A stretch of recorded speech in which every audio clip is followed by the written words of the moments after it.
ಶ್ರೀಗುರುಭ್ಯೋ ನಮಃ ಪರಮಗುರುಭ್ಯೋ ನಮಃ. ಶ್ರೀಮದಾನಂದತೀರ್ಥಭಗವತ್ಪಾದಾಚಾರ್ಯಗುರುಭ್ಯೋ ನಮಃ. ಅಪಾದಮೌಳಿಪರ್ಯಂతం ಗುರುಣಾಂ ಆಕೃತಿಂ ಸ್ಮರೇತ್ ತೇನ ವಿಘ್ನಾಃ ಪ್ರಣಶ್ಯಂತಿ ಸಿದ್ಧ್ಯಂತಿ ಚ ಮನೋರಥಾಃ. ಶ್ರೀಗುರುಭ್ಯೋ ನಮಃ. ಶ್ರೀಪಾದರಾಜರು ರಚನೆ ಮಾಡಿದಂತಹ ಮಧ್ವನಾಮ, ಅದರಲ್ಲಿ ಒಂದೆರಡು ವಿಚಾರಗಳನ್ನು ನಿನ್ನೆಯ ಪ್ರಸ್ತಾವನೆಯಲ್ಲಿ ನೋಡಿದ್ದೇವೆ. ಮನುಷ್ಯನ ಜೀವನದಲ್ಲಿ ಪ್ರಾಣದೇವರ ಒಂದು ಪಾತ್ರ ಬಹಳ ದೊಡ್ಡದಿದೆ. ಮನುಷ್ಯನಾಗಿ ಹುಟ್ಟಿದ ಮೇಲೆ ಪ್ರತಿಯೊಬ್ಬ ಪರಮಾತ್ಮನನ್ನು, ವಾಯುದೇವರನ್ನು ನಿರಂತರವಾಗಿ ಸ್ಮರಿಸಬೇಕು.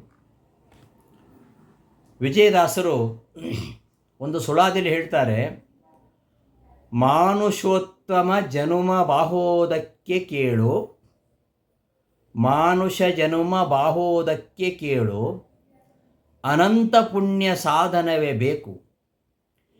ಮೇಣು ಜನಿಸಿದರೂ ದೇಹವಿದು ಸ್ಥಿರವಲ್ಲ, ತಾನು ಅನಿತ್ಯವಾದರೂ ಮಹಾಫಲ ನೀವುದು. ಜಾಣನೆ ತನು ವ್ಯರ್ಥವಾಗಿ ಹೋಗದಂತೆ ರಕ್ಷಿಸು, ಪ್ರಾಣ ತನು ಮನುದೊಡೆಯ ವಿಜಯ ವಿಠ್ಠಲ, ನಿಧಿ ಮಾನುಷೋತ್ತಮ ಜನುಮ ಬಾಹೋದಕ್ಕೆ ಕೇಳು. ಈ ಒಂದು ಸುಳಾದಿಯಲ್ಲಿ ಹೇಳ್ತಾರೆ, ಸಾಧನ ಶರೀರಗಳಲ್ಲಿ ಮಾನವ ಶರೀರ ಅತ್ಯಂತ ಶ್ರೇಷ್ಠವಾಗಿರತಕ್ಕಂತಹ ಶರೀರ. ಅದರಲ್ಲಿಯೂ ಭೂಸುರೋತ್ತಮ ಶರೀರ ಬ್ರಾಹ್ಮಣ ಶರೀರ ಅತ್ಯಂತ ಶ್ರೇಷ್ಠವಾಗಿರುವಂಥದ್ದು. ಇಂತಹ ಜನ್ಮ ನಮಗೆ ಹರಿವಾಯುಗಳ ಕಾರುಣ್ಯದಿಂದ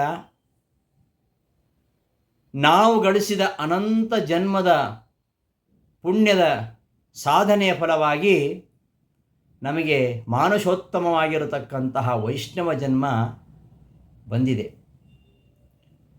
ಭೂಮಿಯ ಮೇಲೆ ಬೆಳೆದಂತಹ ವೃಕ್ಷ ಅದು ಯಥಾವತ್ತಾಗಿ ಮಣ್ಣು, ನೀರು, ಸೂರ್ಯನ ಬೆಳಕು ಇದೆಲ್ಲವನ್ನು ತೆಗೆದುಕೊಂಡು ಫಲವನ್ನು ಬಿಡದೆ ತಾನು ಬಿಟ್ಟ ಫಲದಿಂದ ದೇವರಿಗೂ ಸರ್ವಜೀವರಿಗೂ ತೃಪ್ತಿಯನ್ನು ಕೊಡುವ ಪುಣ್ಯವನ್ನು ಗಳಿಸದೆ ವ್ಯರ್ಥವಾಗಿ ಬೆಳೆದು ನಿಂತರೆ ಏನು ಪ್ರಯೋಜನ ಹೇಳಿ?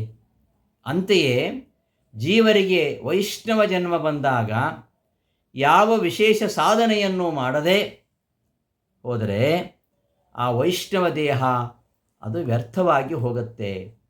ಅಲ್ಲದೆ ಈ ಪವಿತ್ರವಾಗಿರತಕ್ಕಂತಹ ದೇಹ ಮುಂದೆ ಬರುವುದು ಸ್ಥಿರವೇ? ಗೊತ್ತಿಲ್ಲ. ಈ ದೇಹದಿಂದ ಮಾಡಿದಂತಹ ಸತ್ಕರ್ಮಗಳು ಫಲಿಸಿ ಮುಂದಿನ ಜನ್ಮಗಳ ಸತ್ಕರ್ಮ ಆಚರಣೆಗಳಿಗೆ ನಮಗೆ ಪ್ರೇರಕೆಯ ಶಕ್ತಿಯಾಗಿ ಇರತಕ್ಕಂಥವರು ಹರಿವಾಯುಗಳು. ಆದರೆ ನಾವಿಂದು ಅವರನ್ನು ಮರಿತಾ ಇದ್ದೇವೆ. ಕುರುಡಾದ ನಮ್ಮ ಕಣ್ಣನ್ನು ಸರಿಪಡಿಸ್ತಕ್ಕಂತಹ ವೈದ್ಯನನ್ನು ನಾವು ಹೊಗಳ್ತೇವೆ. ಕತ್ತಲ ಜೀವನಕ್ಕೆ ಬೆಳಕು ತಂದು ಕೊಟ್ಟ ಅಂತ ಜೀವನವಿಡೀ ಅವನನ್ನು ನೆನಪಿಸ್ಕೊಳ್ತೇವೆ. ಹಾಗಾದರೆ ಬರೀ ಕಣ್ಣನ್ನು ಸರಿಪಡಿಸಿದಂತಹ ವೈದ್ಯನನ್ನು ನಾವು ಜೀವನವಿಡೀ ನೆನಪಿಸ್ಕೊಳ್ತೇವೆ.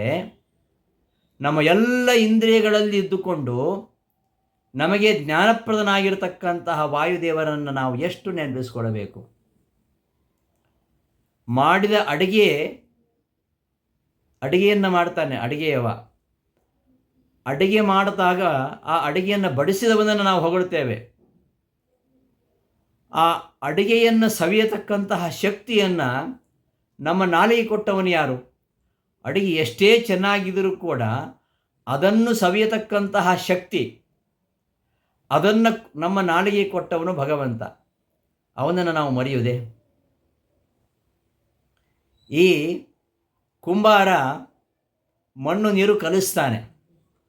ಮಣ್ಣು ನೀರು ಕಲಿಸಿ ಅವ ಮಡಿಕೆ ತಯಾರು ಮಾಡ್ತಾನೆ. ಮಡಿಕೆಯನ್ನು ಮಾಡಿದ ನಾವು ಕುಂಬಾರ ಅಂತ ಹೇಳ್ತೇವೆ. ಆದರೆ ಕುಂಬಾರ ಮಣ್ಣಿಗೆ ನೀರು ಬೆರೆಸಿ ಮಡಿಕೆ ಮಾಡ್ತಾನೆ ನಿಜ. ಆದರೆ ಆ ನೀರಿಗೆ ಬಿಡಿಯಾದ ಮಣ್ಣನ್ನು ಒಗ್ಗೂಡಿಸ್ತಕ್ಕಂತಹ ಶಕ್ತಿ ಇದೆಯಲ್ಲ, ಅದನ್ನು ಕೊಟ್ಟವರು ಯಾರು? ಅದನ್ನು ನಾವು ಯೋಚನೆ ಮಾಡ್ತೀವ? ಇದ್ದದ್ದನ್ನು ಉಪಯೋಗಿಸುವ ಕುಂಬಾರ ದೊಡ್ಡವ. ದೊಡ್ಡ ಕಂಪ್ಯೂಟರ್ ತಯಾರಿಸಿದಂತಹ ವಿಜ್ಞಾನಿಯನ್ನು ನಾವು ಮೆಚ್ಚಿಕೊಳ್ತೇವೆ. ಆದರೆ ಆ ವಿಜ್ಞಾನಿಗೆ ಬುದ್ಧಿಯನ್ನು ಕೊಟ್ಟಂತಹ ಭಗವಂತನ ನಾವು ಮರಿತೇವೆ. ಇಂತಹ ಪರಮಾತ್ಮನನ್ನು, ಅವನ ಚೈತನ್ಯಮಯ ಪ್ರತೀಕವಾಗಿರತಕ್ಕಂತಹ ವಾಯುದೇವರನ್ನು ನಾವು ಎಂದೂ ಮರೆಯಬಾರದು. ಹಾಗಾಗಿ ನಮ್ಮ ಪ್ರಾಚೀನರು ಪರಮಾತ್ಮನ ಬಗ್ಗೆ, ವಾಯುದೇವರ ಬಗ್ಗೆ ಸಾಕಷ್ಟು ಚಿಂತನೆಗಳನ್ನು ಮಾಡಿದ್ದಾರೆ. ಜಗನ್ನಾಥದಾಸರು ಹರಿಕಥಾಂಸಾದಲ್ಲಿ ಹೇಳ್ತಾರೆ, ಒಂದು ದಿನದೊಳಗ ಅನಿಲ 21,600 ಮುಕುಂದನಾದ್ಯದಿ ಮಾಡಿಸಿ ಲೋಕಗಳ ಮೊರೆವ ಎಂದು ಪವನನ ಹೊಗಳತಿರು ಎಂದೆಂದು ಮರೆಯದ ಈ ಮಹಿಮೆ ಸಂಕಂದನಾದ್ಯರಿಗೆ ಉಂಟೆ ನೋಡಲು ಸರ್ವಕಾಲದಲ್ಲಿ. ನಿತ್ಯವೂ ನಾವು ವಾಯುದೇವರ ಮಹಿಮೆಯನ್ನು ಮರೆಯದೆ ಕೊಂಡಾಡಬೇಕು. ಯಾಕೆಂದರೆ ಈ ಪರಮಾತ್ಮನ ಅನುಗ್ರಹದಿಂದ ಅವನೇ ಎಲ್ಲವನ್ನ ಮಾಡತಕ್ಕಂಥವನು. ಎಲ್ಲ ದೇವತೆಗಳಿಗೂ ಆಯಾ ಸ್ಥಾನವನ್ನು ಕೊಡ್ತಕ್ಕಂಥವನು, ಆಯಾ ಶಕ್ತಿಯನ್ನು ಕೊಡ್ತಕ್ಕಂಥವನು. ಅನಂತ ರೂಪದಿಂದ ಈ ಜಗತ್ತನ್ನು ಅವ ನಿಯಂತ್ರಣ ಮಾಡ್ತಾ ಇದ್ದಾನೆ. ಅನಂತ ರೂಪೇಣ ಜಗದ್ಯಮಯತೀಶ್ವರ ಜಾಗೃತ್ ಸ್ವಪ್ನ ಸುಷುಪ್ತ್ಯಾದಿ ಸರ್ವಾವಸ್ಥಾ ನಿಯಾಮಕಃ ಯಾನೀಹ ಕರ್ಮಾಣಿ ಜಗತಿ ಸ್ಯುಹು ರಮಾಪತೆ ಪ್ರಾಯಃ ಪ್ರಾಣಾಧಿಪೇತಾನಿ ಸಮಸ್ತಾನಿ ನ ಸಂಶಯಃ. ಅನಂತ ರೂಪದಿಂದ ಆ ಪರಮಾತ್ಮ ನಮ್ಮ ಜಾಗೃತ್ ಸ್ವಪ್ನ ಸುಷುಪ್ತ್ಯಾದಿ ಎಲ್ಲ ಅವಸ್ಥೆಗಳಲ್ಲಿಯೂ ನಿಯಾಮಕನಾಗಿ ಯಾವ್ಯಾವ ಕರ್ಮಗಳನ್ನು ಮಾಡಿಸ್ತಾನೋ ಅವೆಲ್ಲವನ್ನೂ ಕೂಡ ವಾಯುದೇವರಿಂದ ಮಾಡಿಸ್ತಾ ಇದ್ದಾನೆ. ಹಾಗಾಗಿ ನಾವು ಈ ಎರಡು ಚೇತನಗಳನ್ನು ಯಾವ್ದ್ಯಾವುದು, ವಾಯು ನಾರಾಯಣಶ್ಚತವು, ವಾಯುದೇವರು ಹಾಗೂ ನಾರಾಯಣ, ಇವರು ಸರ್ವವೇದ ಪ್ರತಿಪಾದ್ಯರಾಗಿದ್ದಾರೆ. ಸರ್ವವೇದೋದಿತವು ತಸ್ಮಾತ್ ಏತೌ ದ್ವಾವೇವ ನಾಪರಃ. ಐತನೇ ಭಾಷೆಯಲ್ಲಿ ಆಚಾರ್ಯ ಹೇಳ್ತಾರೆ, ಇವರಿಬ್ಬರೇ ಸರ್ವವೇದೋದಿತವು. ಇವರಿಬ್ಬರು ಮಾತ್ರ ವೇದಗಳಲ್ಲಿ ಹೇಳಲ್ಪಟ್ಟವರು, ಬೇರೆ ಯಾರೂ ಅಲ್ಲ. ಇವರನ್ನು ಮಾತ್ರ ವೇದ ಕೊಂಡಾಡ್ತಾ ಇದೆ. ಅಂತಹ ಪರಮಾತ್ಮ ಹಾಗೂ ಮುಖ್ಯ ಪ್ರಾಣದೇವರು ಎಲ್ಲವನ್ನು ಮಾಡ್ತಾ ಇದ್ದಾರೆ. ಪರಮಾತ್ಮನ ಅಪೇಕ್ಷೆ ಇಲ್ಲದೆ ಮುಖ್ಯ ಪ್ರಾಣ ಜೀವನಕ್ಕೆ ಸ್ವತಂತ್ರ ಕಾರಣ ಅಲ್ಲ. ಅವ ಪ್ರಾಣ, ಅಪಾನ, ವ್ಯಾನ, ಉದಾನ, ಸಮಾನ ಇತ್ಯಾದಿ ವಾಯುಗಳು ಯಾರನ್ನು ಆಶ್ರಯಿಸಿಕೊಂಡಿವೆಯೋ ಅಂತಹ ವಿಷ್ಣುವನ್ನು ಆಶ್ರಯಿಸಿಕೊಂಡೇ ಅವನು ಜೀವನ ಬದುಕಿಸ್ತಾನೆ. ಆದ್ದರಿಂದಲೇ ಅವನಿಗೆ ಪ್ರಾಣ ಅಂತ ಹೇಳೋದು. ಮುಖ್ಯ ಪ್ರಾಣನಿಗೆ ಪ್ರಾಣ ಅಂತ ಹೇಳೋದು ಯಾಕೆ ಅಂದರೆ, ಸಕಲ ಇಂದ್ರಿಯಗಳ ಚಟುವಟಿಕೆಗಳನ್ನು ನಡೆಸಲಿಕ್ಕೆ ಪ್ರೇರಿಸ್ತಾನೆ ಅವನು. ಪ್ರಾಣ ಅಂದರೆ ಪ್ರಕರ್ಷೇಣ ಅನಯತಿ ಚೇಷ್ಟಯತಿ ತತ್ತದಿಂದ್ರಿಯ ವ್ಯಾಪಾರಾನ್ ಕಾರಯತಿ ಇತಿ ಪ್ರಾಣ ಎಂಬುದಾಗಿ ಶ್ರೀಮದಾಚಾರ್ಯರು ಐತರೇಯ ಉಪನಿಷತ್ ಭಾಷ್ಯದಲ್ಲಿ ಹೇಳ್ತಾರೆ. ಈ ನಮ್ಮ ಶರೀರಗಳು ಬದುಕುವಂತೆ ಮಾಡುವವನಾದ್ದರಿಂದ ಇವ ಪ್ರಾಣ ಪ್ರಕರ್ಷೇಣ ಅನಯತಿ ಜೀವಯತಿ, ಆದ್ದರಿಂದ ಇವನು ಪ್ರಾಣ.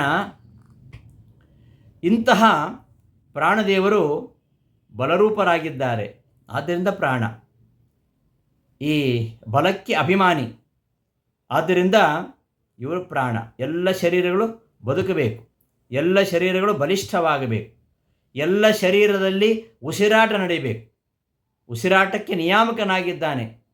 ಪ್ರಕರ್ಷೇಣ ಇವ ಆನಯತಿ ಜೀವಯತಿ, ಆದ್ದರಿಂದ ಇವನು ಪ್ರಾಣನಾಗಿದ್ದಾನೆ. ಮಾತ್ರ ಅಲ್ಲ, ಪ್ರಾಣ ಅಪಾನಾದಿ ಪಂಚರೂಪಗಳಿಂದ ನಮ್ಮ ದೇಹದಲ್ಲಿ ಅನ್ನವನ್ನು ರಸಾದಿ ರೂಪವಾಗಿ ಪರಿಣಾಮಗೊಳಿಸ್ತಾನೆ. ಆದ್ದರಿಂದ ಪ್ರಾಣನಾಗಿದ್ದಾನೆ. ಇಂತಹ ಪ್ರಾಣನನ್ನು ಜಗತ್ರಾಣ ಅಂತ ಹೇಳ್ತಿದ್ದಾರೆ. ಜಯ ಜಯ ಜಗತ್ರಾಣ. ಎಲ್ಲರನ್ನೂ ರಕ್ಷಣೆ ಮಾಡ್ತಕ್ಕಂಥವನು, ಈ ಜಗತ್ತನ್ನೇ ರಕ್ಷಣೆ ಮಾಡತಕ್ಕಂಥವನು ವಾಯುದೇವ. ಎಲ್ಲ ಆಪತ್ತುಗಳಿಂದ ನಮ್ಮನ್ನು ರಕ್ಷಿಸ್ತಾ ಇದ್ದಾರೆ ಪ್ರಾಣದೇವರು.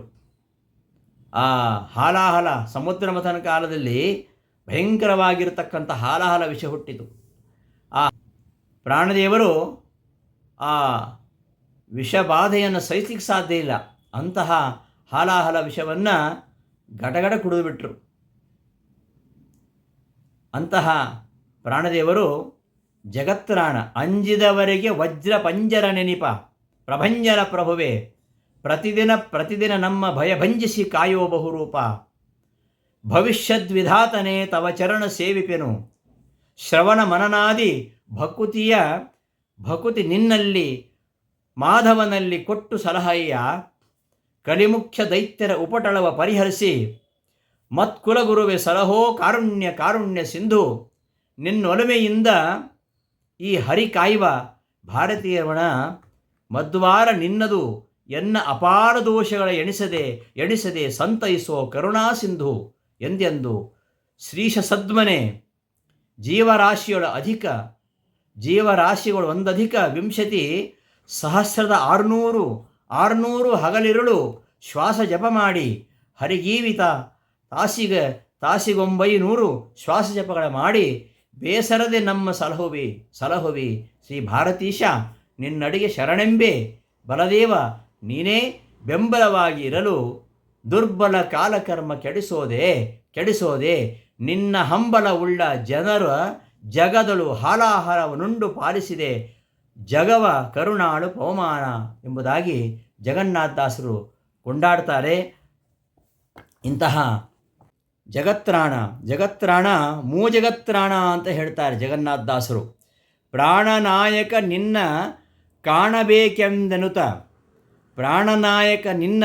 ಕಾಣಬೇಕೆಂದೆನುತ ಸಾನುರಾಗದಲ್ಲಿ ನಮಿಸುವೆನು ಮೂಜಗತ್ರಾಣ ಪಂಚಾಸ್ಯ ಪರಮೇಷ್ಠಿ ಎಂಬುದಾಗಿ ಜಗನ್ನಾಥದಾಸರು ತತ್ವಸುವಾಲಿಯಲ್ಲಿ ಪ್ರಾಣದೇವರನ್ನು ವರ್ಣನೆ ಮಾಡ್ತಾರೆ. ಪ್ರಾಣದೇವರು ಅವರು ಜಗತ್ರಾಣ, ಜಗತ್ತಿಗೆ ತ್ರಾಣ ನೀಡತಕ್ಕಂಥವರು, ಶಕ್ತಿ ನೀಡತಕ್ಕಂಥವರು. ಎಲ್ಲ ಪ್ರಾಣಿಗಳಲ್ಲಿಯೂ ಈ ಚೇಷ್ಟೆಗಳನ್ನು ಮಾಡಿಸ್ತಕ್ಕಂಥವರು ಆಗಿದ್ದಾರೆ. ಇಂದ್ರಿಯಾಭಿಮಾನಿ ದೇವತೆಗಳಿಗೆ ಅವರು ನಾಯಕರಾಗಿದ್ದಾರೆ.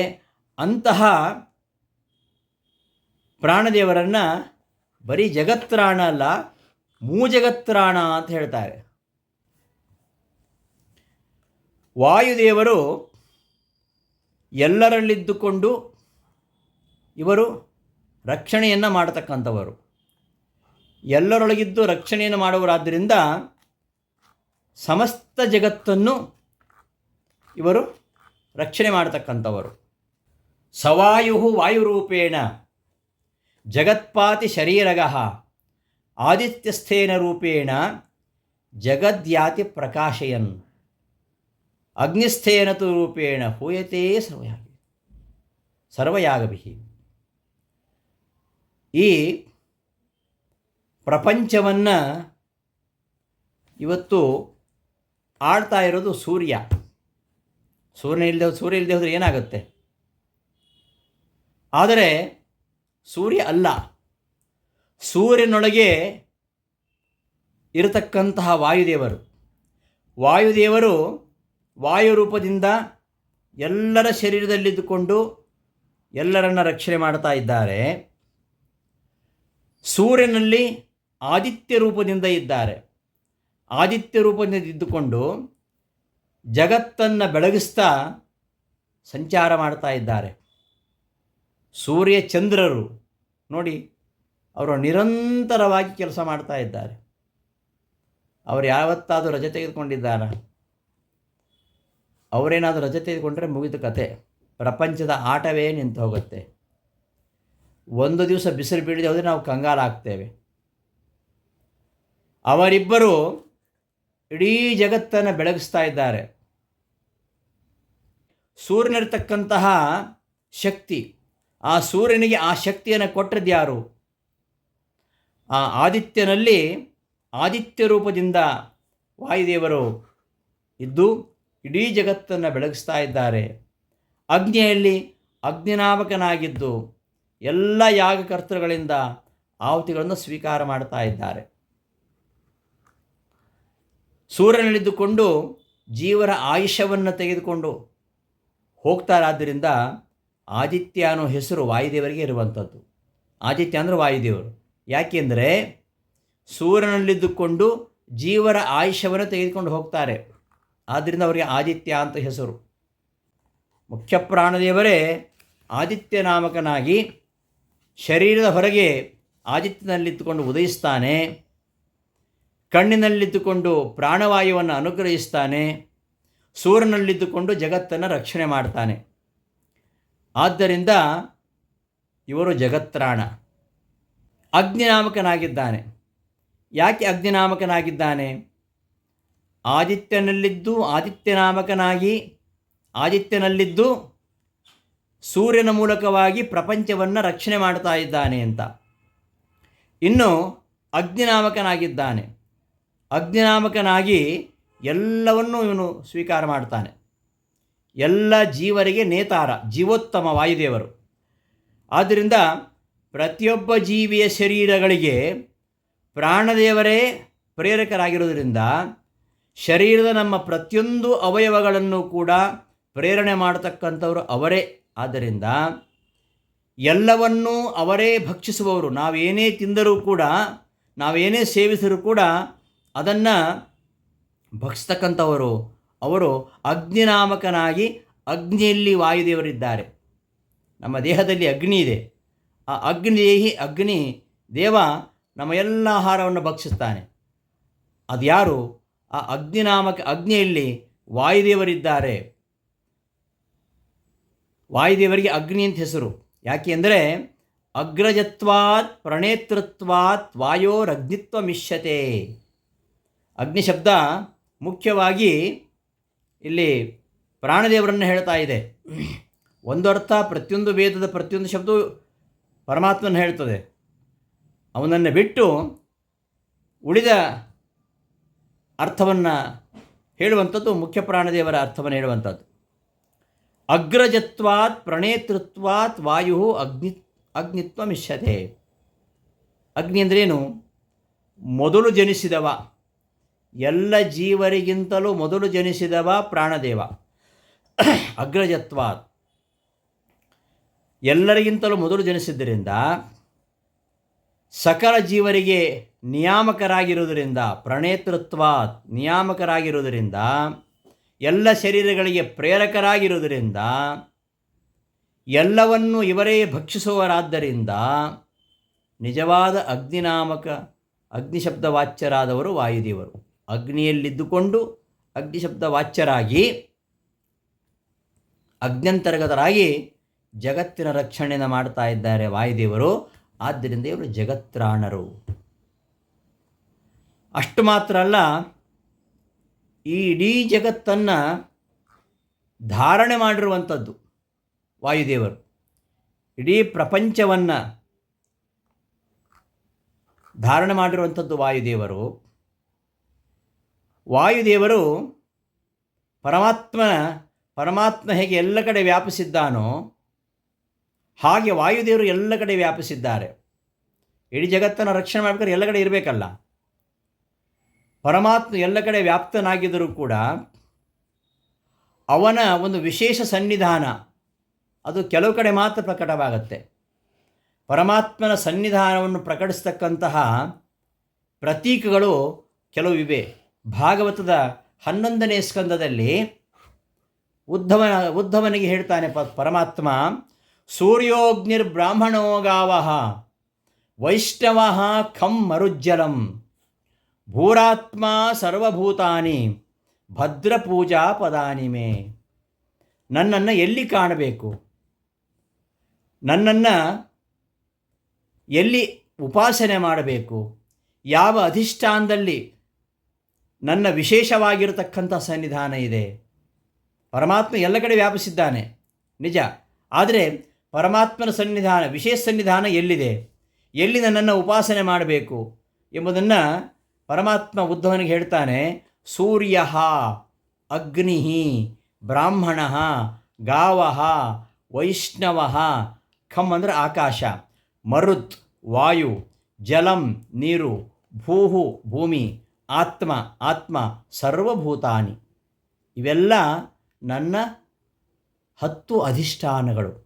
ನನ್ನನ್ನು ಅರ್ಚಿಸಲು ನನ್ನ ವಿಶೇಷ ಸನ್ನಿಧಾನ ಇರತಕ್ಕಂತಹ ಸ್ಥಾನಗಳು ಯಾವುವು ಅಂದರೆ ಈ 10: ಸೂರ್ಯ, ಅಗ್ನಿ, ಬ್ರಾಹ್ಮಣ, ಹಸು, ವೈಷ್ಣವ, ಆಕಾಶ, ವಾಯು, ನೀರು, ಭೂಮಿ, ಆತ್ಮ, ಎಲ್ಲ ಭೂತಗಳು. ಇವುಗಳಲ್ಲಿ ಈ 10 ನನ್ನ ಪೂಜಾ ಸ್ಥಾನಗಳು. ಅವುಗಳಲ್ಲಿ ಮುಖ್ಯವಾಗಿರುವಂಥದ್ದು ಯಾವುದು? 10 ಅಧಿಷ್ಠಾನಗಳನ್ನು ಹೇಳಿದರೂ ಕೂಡ ಮುಖ್ಯವಾದ ಅಧಿಷ್ಠಾನ ಯಾವುದು ಅಂತ ಶ್ರೀಮದಾಚಾರ್ಯರ ಭಾಷ್ಯದಲ್ಲಿ ಹೇಳ್ತಾರೆ.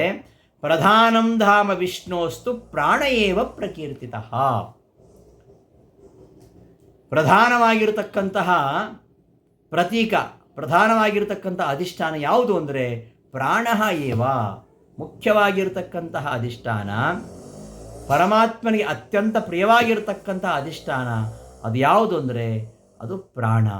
ಆಥರ್ವ ಉಪನಿಷತ್ತು ಕೂಡ ಹೇಳುತ್ತೆ, ಸವೇದೈ ತತ್ಪರಮಂ ಬ್ರಹ್ಮಧಾಮ ಯತ್ರ ವಿಶ್ವಂ ನಿಹಿತಂ ಭಾತಿ ಶುಭ್ರಂ ಉಪಾಸತೆ ಪುರುಷಂ ಯೇ ಹ್ಯಕಾಮಾಸ್ತೆ ಶುಕ್ರಮೇತದ್ ಅತಿವರ್ತಂತಿ ಧೀರಾಹ. ಪ್ರಾಣನೇ ಹರಿಯ ಪ್ರಿಯವಾದ ಅಧಿಷ್ಠಾನ. ಯಾಕೆಂದರೆ ಅವನೇ ಜಗತ್ರಾಣ. ಆದ್ದರಿಂದ ಇಡೀ ಜಗತ್ತನ್ನು ರಕ್ಷಣೆ ಮಾಡ್ತಾ ಇರುವಂಥದ್ದು ಆ ವಾಯುದೇವರು. ಅವನು ಪರಮಾತ್ಮನ ಅತ್ಯಂತ ಪ್ರಿಯವಾಗಿರತಕ್ಕಂಥ ಅಧಿಷ್ಠಾನ. ಅವನಲ್ಲಿ ಆ ಮುಖ್ಯ ಪ್ರಾಣದಲ್ಲಿ ಪರಮಾತ್ಮ ಸನ್ನಿಹಿತನಾಗಿ ಪ್ರಕಾಶಿಸ್ತಾ ಇರ್ತಾನೆ. ವೈಕುಂಠಕ್ಕಿಂತಲೂ ಪ್ರಿಯವಾಗಿರತಕ್ಕಂತಹ ಪ್ರಧಾನವಾದ ಅಧಿಷ್ಠಾನ ಮುಖ್ಯ ಪ್ರಾಣದೇವರಂತೆ. ಪ್ರಾಣದೇವರು ಯಾಕೆ ಅಷ್ಟು ಪ್ರಿಯ ಅಂದರೆ ನತಾದೃಶಿ ಪ್ರೀತಿ ರಿಡ್ಯಸ್ಯ ವಿಷ್ಣೋ ಗುಣೋತ್ಕರ್ಷ ಜ್ಞಾತರಿ ಯಾದೃಶಿ ಸ್ಯಾತ್. ಭಗವಂತನಿಗೆ ಯಾರು ಇಷ್ಟ ಅಂದರೆ ತನ್ನ ಗುಣೋತ್ಕರ್ಷವನ್ನು ಯಾರು ನಿಜವಾಗಿ ಬಲ್ಲವ, ತನ್ನ ಗುಣೋತ್ಕರ್ಷವನ್ನು ಯಾರು ಬಲ್ಲವರಾಗಿದ್ದಾರೆ ಅವರ ಮೇಲೆ ಎಲ್ಲೆಲ್ಲದ ಪ್ರೀತಿ. ಅಂತಹ ಜ್ಞಾನ, ಪರಮಾತ್ಮನ ಗುಣೋತ್ಕರ್ಷ ಜ್ಞಾನ ವಾಯುದೇವರಿಗೆ ಇರುವಷ್ಟು ಬೇರೆ ಯಾರಿಗೂ ಇಲ್ಲ. ಆದ್ದರಿಂದ ವಾಯುದೇವರು ಪರಮಾತ್ಮನಿಗೆ ಅತ್ಯಂತ ಪ್ರೀತಿಪಾತ್ರರಾಗಿದ್ದಾರೆ. ಸರ್ವದೇವೋತ್ತಮೋ ವಾಯು ಇತಿ ಜ್ಞಾನಾನ್ ನ ಚಾಪರಂ ಪ್ರಿಯಮಸ್ತಿ ಹರೇ ಕಿಂಚಿತ್ ತಥಾ ವಾಯೋ ಹರೇ ವಿದು. ಇದು ಭಾಗವತ ತಾತ್ಪರ್ಯ ನಿರ್ಣಯದಲ್ಲಿ ಆಚಾರ್ಯ ಹೇಳ್ತಾರೆ. ಸರ್ವದೇವೋತ್ತಮ ವಾಯುದೇವರು ಸರ್ವದೇವೋತ್ತಮ.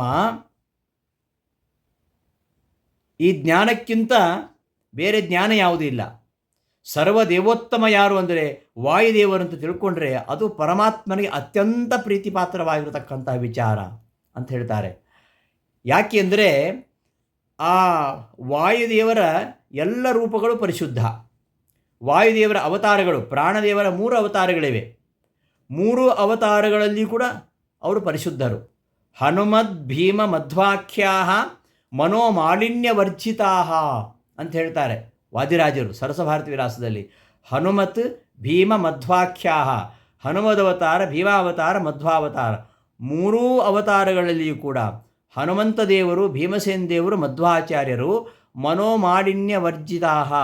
ಇವರು ಮನುಷ್ಯರಾಗಿ ರೂಪಧಾರಣೆ ಮಾಡಿದರೂ ಕೂಡ, ಮಾನುಷಾನ್ನ ಸ್ವೀಕಾರ ಮಾಡಿದರೂ ಕೂಡ ಇವರಿಗೆ ಯಾವುದೇ ಮನೋಮಾಲಿನ್ಯ ಉಂಟಾಗಿಲ್ಲ ಅಂತಾದ ಮೇಲೆ ಇವರು ಪರಮ ಭಾಗವತರೆಂದೇ ಸಿದ್ಧವಾಗ್ತದೆ. ಆದ್ದರಿಂದಲೇ ವಾಯುದೇವರಿಗೆ ಅಸುರಾವೇಶ ಇಲ್ಲ. ಅಸುರಾವೇಶ ಇಲ್ಲ. ಆದ್ದರಿಂದಲೇ ಭಗವಂತನ ಒಂದು ಅತ್ಯಂತ ಶ್ರೇಷ್ಠವಾಗಿರತಕ್ಕಂತಹ ಪ್ರತೀಕ ಇದು. ಪ್ರಾಣಸ್ಯ ನ ಅಸುರಾವೇಶ. ಪ್ರಾಣದೇವರಿಗೆ ಅಸುರಾವೇಶ ಇಲ್ಲ. ಅವರು ಅಖಣಾಶ್ಮ ಸಮ, ಬಂಡೆಗಲ್ಲಿಗೆ ಸಮ ಅವರು. ಅದು ಯಾವತ್ತೂ ಒಡೆಯಲ್ಲ ಅದು. ಯದಾ ವಿದಧ್ವಸು ಪ್ರಾಣಂ ವಿಧ್ವಸ್ತಾಸ್ತೆ ತದಾಸುರಾಹ ಅಖಣಾಶ್ಮಾನಮೇವಾಪ್ಯ ಲೋಷ್ಟೋ ವಿಧ್ವಂಸತೆ ಯಥಾ ಎಂಬುದಾಗಿ ಛಾಂದೋಗ್ಯ ಭಾಷೆ ನಿರೂಪಣೆ ಮಾಡ್ತಾರೆ.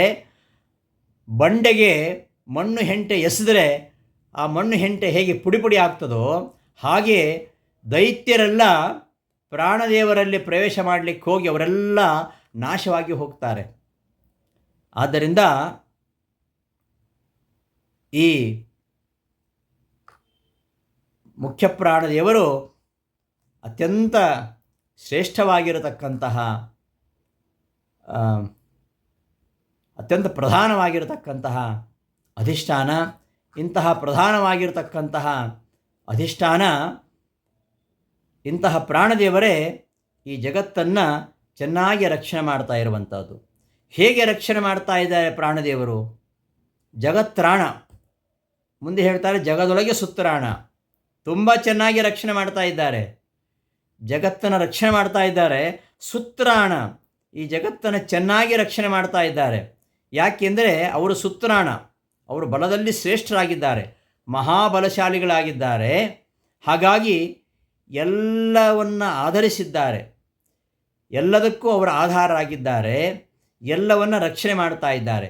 ಹೇಗೆ ಎಂಬುದನ್ನು ಈ ಉಪನಿಷತ್ತನ್ನು ನಿರೂಪಣೆ ಮಾಡ್ತಾರೆ. ಷಟ್ಪ್ರಶ್ನೆ ಉಪನಿಷತ್ತಿನಲ್ಲಿ ಮುಖ್ಯ ಪ್ರಾಣದೇವರು ಹೇಗೆ ಇದನ್ನು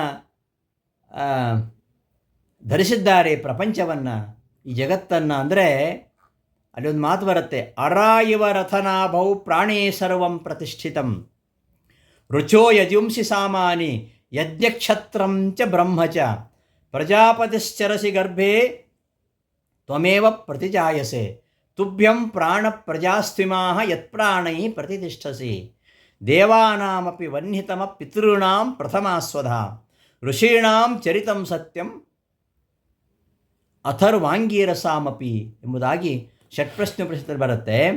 ಈ ಅಚ್ಚು ಮರಗಳು, ಈ ರಥ ಇದೆ, ಬಂಡಿಯ ಚಕ್ರ ನೋಡಿದ್ದೀರಾ ನೀವು?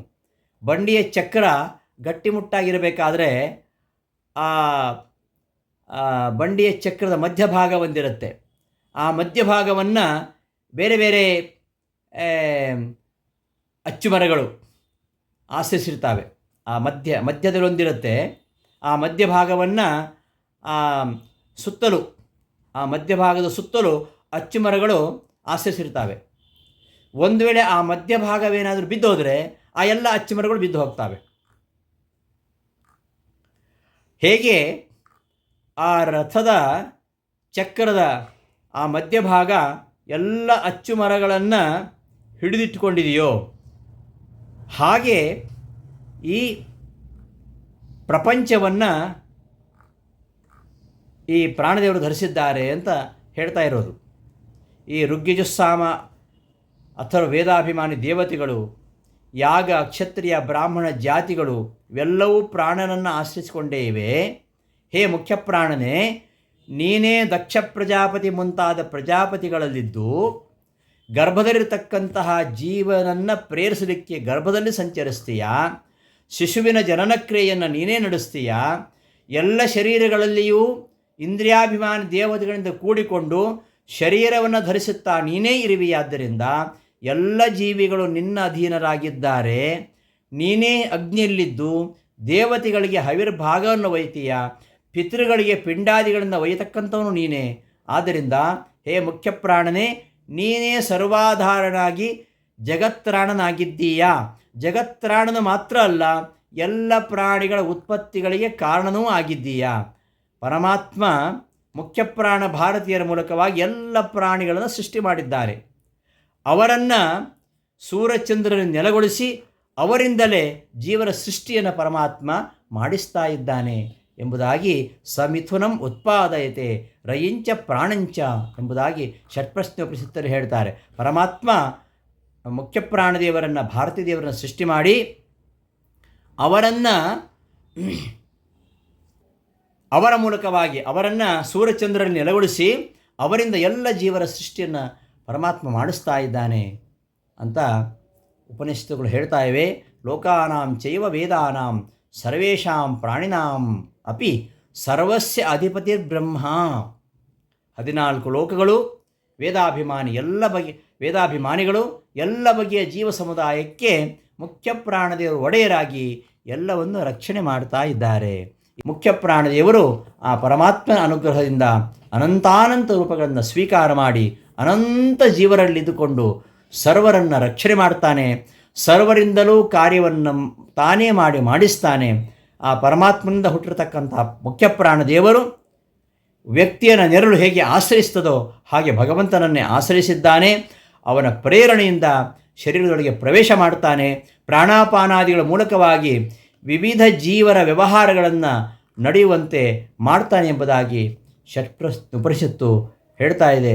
ಹೀಗೆ ಮುಖ್ಯ ಪ್ರಾಣದೇವರು ಈ ರೀತಿಯಲ್ಲಿ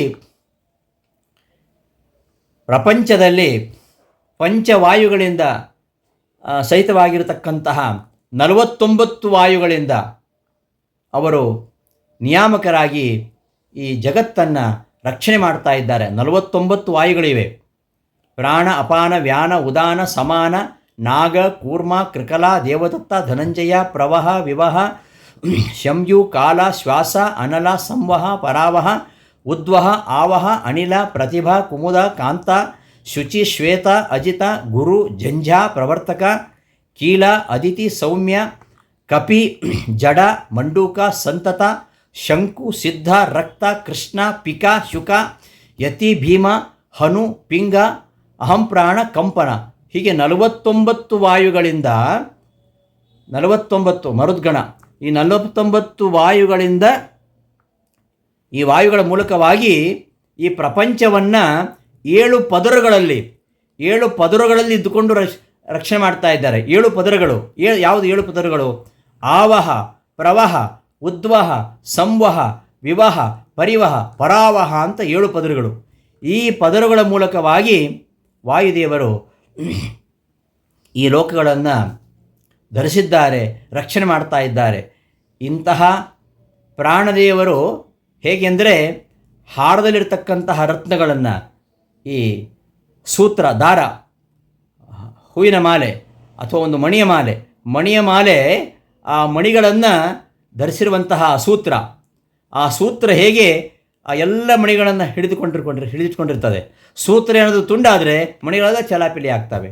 ಆ ಎಲ್ಲ ಮಣಿಗಳನ್ನು ಆ ಸೂತ್ರ ಹಿಡಿದಿಟ್ಟುಕೊಂಡಂತೆ ಧರಿಸಿದಂತೆ ವಾಯುದೇವರು ಸೂತ್ರ ನಾಮಕನಾಗಿ ಎಲ್ಲ ಲೋಕಗಳನ್ನು ಧರಿಸಿದ್ದಾರೆ. ಆದ್ದರಿಂದಲೇ ವಾಯುರ್ವೈ ಗೌತಮ ಸೂತ್ರಂ, ವಾಯುರೈ ಗೌತಮ ತತ್ಸೂತ್ರಂ, ವಾಯುನಾ ವೈ ಗೌತಮ ಸೂತ್ರೇಣಾಯಂ ಲೋಕಃ ಪರಶ್ಚ ಲೋಕಃ ಸರ್ವಾಣಿ ಚ ಭೂತಾನಿ ಸಮೃದ್ಧಾನಿ ಭವಂತಿ ಎಂಬುದಾಗಿ ಬೃಹನ್ನದಾರಕ ಉಪನಿಷತ್ತು ಹೇಳುತ್ತೆ.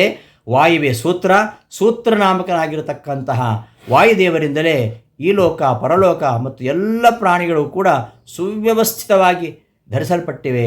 ವಾಯು ಸರ್ವಾಧಾರನಾಗಿ ಸೂತಂ ಜಗಜಿದಂ ಯಸ್ಮಿನ್ ಸೂತ್ರಂ ವಾಯುರಸೌ ಸ್ಮೃತಃ. ಈ ಜಗತ್ತು ವಾಯುವಿನಲ್ಲಿ ಆಶ್ರಯ ಪಡೆದಿದೆ. ಆದ್ದರಿಂದ ವಾಯುವೇ ಸೂತ್ರ ಅಂತ ಅನಿಸಿದ್ದಾನೆ ಅಂತ ಏನು ಭಾಷ್ಯದಲ್ಲಿ ಆಚಾರ್ಯ ನಿರೂಪಿಸ್ತಾರೆ. ಹೀಗೆ ಎಲ್ಲೆಡೆಯಲ್ಲಿ ಕೂಡ ಪರಮಾತ್ಮನ ನೆರಳಿನಂತೆ, ಪರಮಾತ್ಮ ಎಲ್ಲ ಕಡೆ ಇದ್ದಾನೆ, ಅವನ ನೆರಳಿನಂತೆ ಮನುಷ್ಯನನ್ನು ಅವನ ನೆರಳು ಹಿಂಬಾಲಿಸುವಂತೆ ಎಲ್ಲೆಲ್ಲಿ ಪರಮಾತ್ಮ ಇದ್ದಾನೋ ಅಲ್ಲ ನೆರಳಿನಂತೆ ಇದ್ದುಕೊಂಡು ಈ ಪ್ರಪಂಚವನ್ನು ರಕ್ಷಣೆ ಮಾಡ್ತಾ ಇದ್ದಾನೆ. ಇಷ್ಟೆಲ್ಲ ಮನಸ್ಸಿನಲ್ಲಿ ಇಟ್ಕೊಂಡು ಇಲ್ಲಿ ಹೇಳ್ತಾ ಇದ್ದಾರೆ, ಜಗತ್ರಾಣ ಜಗದೊಳಗೆ ಸುತ್ರಾಣ